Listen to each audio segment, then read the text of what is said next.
So I've often been told that I have an old soul. I'm not always sure what people mean by it, but what I take it to mean is that I'm some kind of old man in a young man's body. I mean, look, I guess it's the low-tech lifestyle. I know I talk about a few grandpa topics on here and have some old school interests like whittling and rotary phones, oil lamps, the gold rush, the life and times of the old gold prospector, and even writing with a quill. And I'm fully serious. I've actually accumulated a few different feathers here to make a quill pen, but that's a project for a different day. So I guess it's not that far from the truth, but today I want to talk a little bit about why that is. I want to talk about why I buy old antiques and even antique versions of items which are still available for purchase new today. So let's get into it.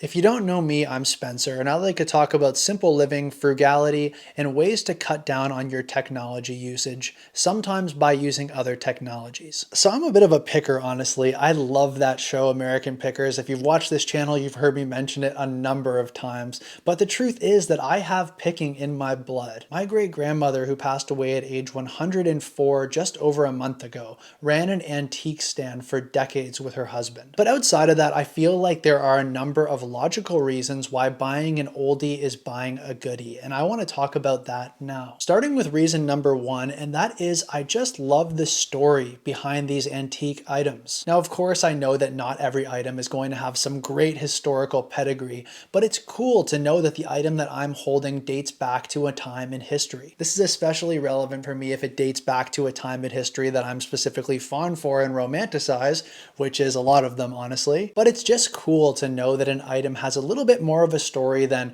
I bought it at Walmart or I bought it on Amazon and then it was dropped off at my house. A great example for this would be this candlestick that I bought last year when I was with my girlfriend visiting Amsterdam.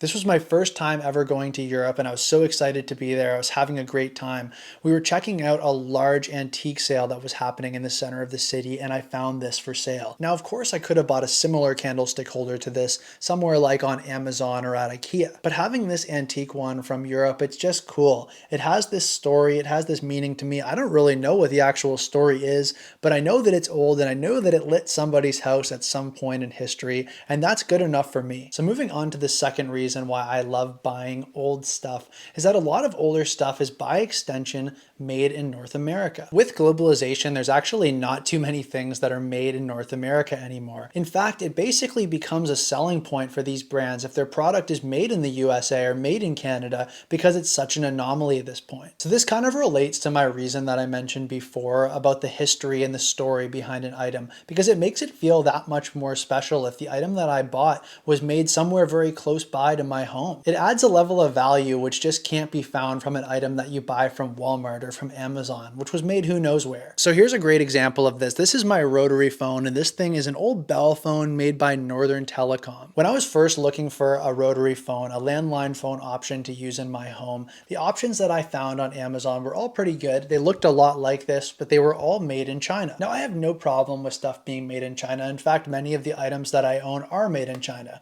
but it's all the more cool and it adds to the story when I know that this item was made locally. This specific phone was made in Canada. As I said before, it just adds another level of meaning to me, a little bit more value that a random item on Amazon just couldn't give me. Moving on to the third reason why I like buying the older antique version of some newer offerings is because oftentimes the older products were better made. In many cases, items from the past were using higher quality materials than similar items made today. This is even the case for newer iterations of the same type of item, even made by the same company. An example in my life is this old Dymo label maker that I bought. This thing is like 60 years old and it is in mint condition thanks to its all metal construction. It's a true buy it for life, built to last type item. But the newer offerings from Dymo are all plastic. I think there's some more robust offerings out there, but there's truly nothing that matches this old guy. So the fourth reason why I love to buy old antique stuff is because oftentimes it can be cheaper. Now, of course, this isn't always the case, but because vintage and antique stuff is used, you have the power of negotiation on your side, and that means that you can haggle to get the best price possible. Now, the ability to haggle is just something that's not available in our toolkit when we're dealing with big box retailers, but by using the power of negotiation when buying antique items, you can get them a lot cheaper than retail. And as I've mentioned, oftentimes they're going to be better quality items at that. As you can tell, I like candles and I like lanterns, but this one I especially like. This is a Stonebridge folding candle lantern. It's made in the USA, patented 1908, and it was popular during World War I. Now, when this thing's all set up, it's a pretty standard lantern. You can carry it around like this, or you can hang it. But when it folds up, it collapses basically to the size of this, to about 3/4 of an inch thick, and then it can be stowed away in a backpack for travel. Because these have the historical pedigree that they were used during World War I, they command actually a pretty good value. There are reproductions of this that are available to purchase even on Amazon new though, and I can say because I haggled for this, I got this for probably $20 or $30 less than the reproduction is new. This item is a great example that encapsulates kind of all of the reasons why I buy antiques in the first place. It has historical significance in that story. It's made in the USA of high quality materials, and lastly, I was able to acquire it for cheaper than the reproduction version of this, which is made overseas. And now the fifth and final reason why I just love to buy old stuff is because of all of the cool people that I get to meet in the process. When you buy something new, you're probably buying it on a website from your couch. You're sitting there tapping away at your phone, just waiting for it to show up at your door. With older items though, I'm often finding them at antique sales, at garage sales, at flea markets, and at Facebook Marketplace pickups. In most of these cases, I'm buying these items from people who have cared for them, people who are passionate about them and have preserved them over time, and who are excited to talk about them with you. It really adds to the experience to have that level of connection with people who are passing these items on to you when you buy them. And sometimes they can even add some context to you about the item's history as well. As more and more of our world moves online, buying antique and vintage goods not only helps to preserve those items, but also to preserve that face-to-face interaction between hobbyists and antiquers exchanging those goods here in the real world. So now I just want to end this video by showing a few of my favorite antique items which I've got over the last couple of years.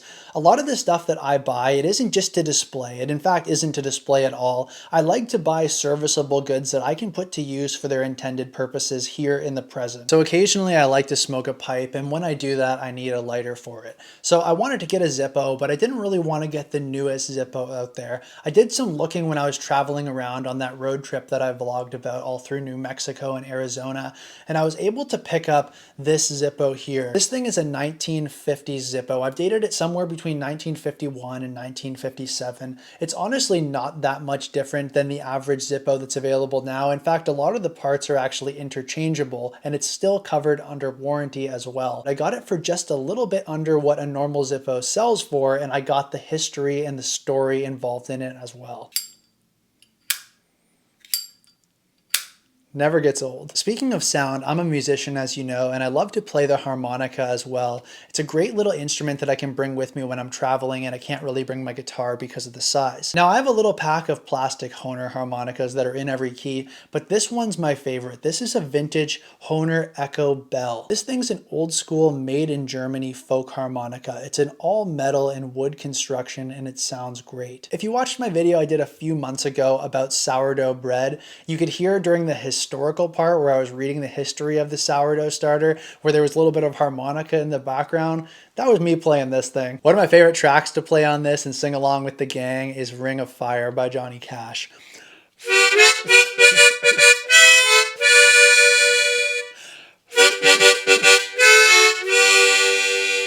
Another two great antique items I found are these cowboy camping options. This is a classic old graniteware cowboy coffee pot. This is basically meant for putting over a fire or stove and making cowboy coffee inside. You put the grinds in the water on here, throw it on the fire, and then when it's finished, you throw a splash of cold water to settle the grinds to the bottom, and you've got cowboy coffee. Now, I was looking for one of these for a really long time, but the problem with cowboy coffee pots is they're usually huge because they were usually used by chuck wagon gangs trying to feed an entire crew of guys. So it made like 20 cups of coffee, which is a little bit too much for just me and my girlfriend to drink. So when I finally found this at a flea market down in New Mexico, I pulled the trigger instantly, and I'm so stoked to have this thing. Another great example of a cowboy cooking item is this cold handle carbon steel pan, also called a cowboy pan. Now, it's called a cold handle pan because it has this riveted on other piece of metal on the handle here, and it's supposed to cool it down and make it a little easier to pluck it out of a hot fire. This is a carbon steel frying pan. It works a lot like a cast iron pan in the sense that you have to keep seasoning it with oil and putting oil on it to keep it from rusting,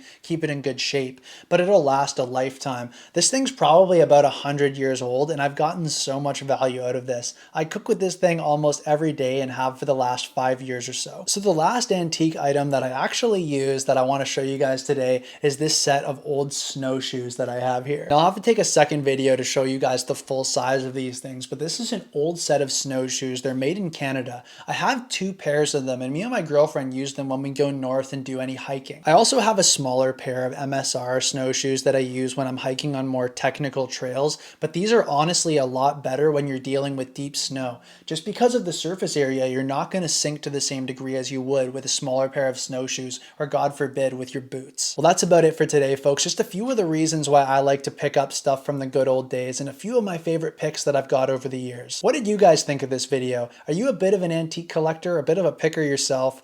Let me know a few of your favorite finds in the comment section. Thanks very much for watching, and I'll see you in the next video.